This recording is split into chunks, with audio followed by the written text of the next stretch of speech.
எனக்கு கொஞ்சம் டவுட்ஸ்லாம் இருக்கு. நீங்க அத மட்டும் கொஞ்சம் கிளியர் பண்றீங்களா? ஓகே. சொல்லுங்க என்னன்ட்டு. இப்ப சித்த மருத்துவம் வந்து ரொம்ப மெதுவா தான் வேலை செய்யும்னு சொல்றாங்க. அது உண்மையா?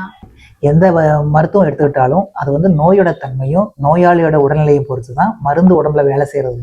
ஸோ அப்படி எந்த ஒரு மருந்துமே வந்து நம்ம நோயாளியின் தன்மையை பொறுத்து மட்டும் வேலை செய்யுமே தவிர, மருத்துவத்த பொறுத்து நோய் குணமாறது கிடையாது. அடுத்து கேளுங்க. அடுத்து வந்து சித்த மருத்துவம் வந்து பக்க விளைவுகளே எதுவுமே கிடையாது அப்படின்னு சொல்றாங்க. அது உண்மையா பொய்யா? அதுவும் அப்படி கிடையாதுன்னு வச்சுங்களேன். எந்த மருந்துகளுக்குமே ஒரு சில பக்க விளைவுகள் வரத்தான் செய்யும். முக்கியமா நம்ம சித்த மருத்துவத்துல பக்க விளைவுன்னு சொல்லிட்டு பல பேர் பார்த்தீங்கன்னா, அவங்க சுயமாவே மருந்து எடுத்துக்கிறாங்க.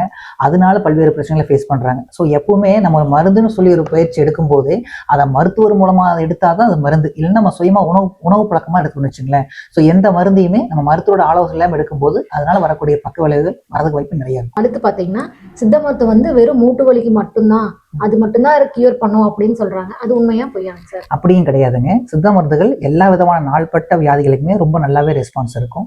முட்டு வலிங்கிறத பார்த்தீங்கன்னா, பல பேர் வந்து இன்னைக்கு அதுக்கு தான், ஏன்னா எல்லாருமே ஆப்ரேஷன் சொல்லி சொல்றதுனால அதுக்கு மாற்றா தேடும்போது இதைத்தான் யோசிக்கிறாங்க. ஸோ அப்படிங்கிறதுனால பார்த்தீங்கன்னா, உடனே முட்டு வலி நம்ம சித்தால பார்க்க நினைக்கிறாங்க. ஸோ எல்லா விதமான நாள்பட்ட நோய்கள், வலி, அல்சர் ப்ராப்ளம், இந்த மாதிரி எல்லா பிரச்சனையும் நம்ம சித்த மருத்துவத்தில் அதுக்கான சரியான ட்ரீட்மெண்ட் இருக்கு. ஸோ முறையா டாக்டரை பார்த்து ட்ரீட்மெண்ட் எடுத்துக்கோங்க. சார் இன்னொன்னு, இப்போ வந்து நம்மளுக்கு வந்து ஃபுல்லாவே மூலிகைன்னு சொல்றாங்க. அதனால அது எவ்வளவு வேணாலும் சாப்பிடலாம். அதனால எந்த பிரச்சனையுமே வராது அப்படின்னு சொல்றாங்க. அது உண்மையா பொய்யாங்க சார்? இதுதான் பல பேர் செய்யக்கூடிய தப்புன்னு வச்சுக்கோங்களேன். மூலிகை அப்படின்னாலும் அதுலேயும் சில வேதிப்பொருட்கள் இருக்கும்.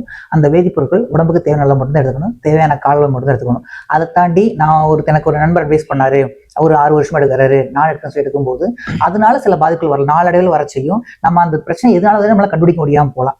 அப்ப என்னன்னா, நம்ம ஒரு மறுபடியும் டாக்டர் பார்க்கும்போது இந்த மருந்து சாப்பிட்டேன், இதனால தான் இப்படி வந்து சொல்லி தோன்ற மாதிரி இருக்கும். ஆனா நீங்க பாத்தீங்கன்னா எந்த விதமான மருத்துவ ஆலோசனைகளும் எடுத்திருப்பீங்க.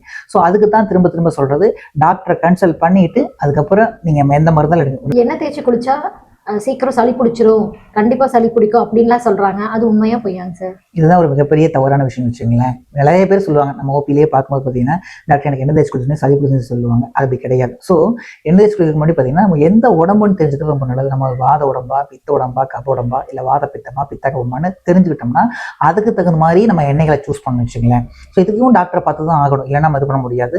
ஸோ ஏன் இதுக்கெல்லாம் போய் டாக்டர் பார்க்க மாட்டீங்களா?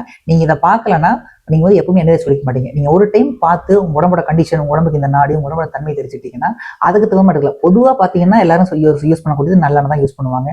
சிலர் வந்து விளக்கெண்ணெய் தேய்ச்சி குளிப்பாங்க. ஆனால் இந்த நல்லெண்ணெய், விளக்கெண்ணெய் சேர்ந்த மருந்துகள், இப்போ சுக்கு தைலம் ஆகட்டும், இல்லைனா வந்து கொடிவேலை தைலம், பார்த்தீங்கன்னா சீரக தைலம், கையான் தைலம், இந்த மாதிரி நிறைய தைலங்கள் இருக்கு எண்ணெய் தேய்ச்சி குளிக்கிறது. அதெல்லாம் உடம்புக்கு தகுந்த மாதிரி அந்த தைலங்களை சூஸ் பண்ணி குளிக்கும் போது நமக்கு எந்த விதமான தொல்லையுமே இருக்காது வச்சுங்களேன். உடம்பு ரொம்ப ஆரோக்கியமாக தான் இருக்கும்.